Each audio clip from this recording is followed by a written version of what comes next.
When you ask, like, what can they kind of expect when they walk in the door, what they can expect is for us to start where they are and find out what they need, what they want.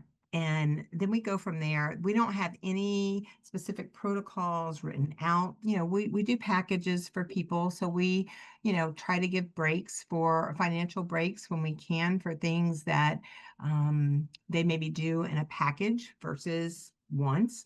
I need to know certain things because there are some conditions that we do not pair with certain devices in this office. It breaks my heart sometimes when I have to tell somebody we can't do it. So if you have any metal in your head, so like any kind of stents, any kind of plate, cranial plate, any kind of implantable stimulators, cochlear implants, we absolutely cannot do it. Now, dental amalgams and implants, titanium implants, that's okay. If you have a pacemaker, I will not do it. You would need to find a physician who would do it. If you have a seizure disorder that is controlled and your physician agrees and is willing to be on call if you have an issue, then I will do it in that case. I don't do it on anyone under 21 years of age unless their pediatrician says it's okay. Anyone who's trying to get pregnant or is pregnant, obviously, that's not something that we can do. Also, if anyone has a bipolar diagnosis, if they're schizophrenic, I will not do it in autism. Some people ask, well, what about medications? I'm on medications. If you are on medications that you absolutely cannot function without, unless your prescriber is involved, I cannot do it. They have to be involved and they have to basically partner with us so that your medical needs are taken care of. Because one of the things that TMS can do is it can allow the nerve endings and the receptors in your brain to take up neurotransmitters better.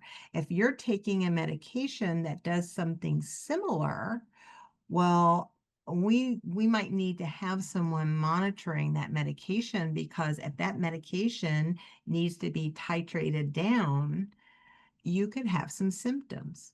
So what we don't want to do is create more symptoms without you having a provider who can be there to manage that for you. Does that make sense?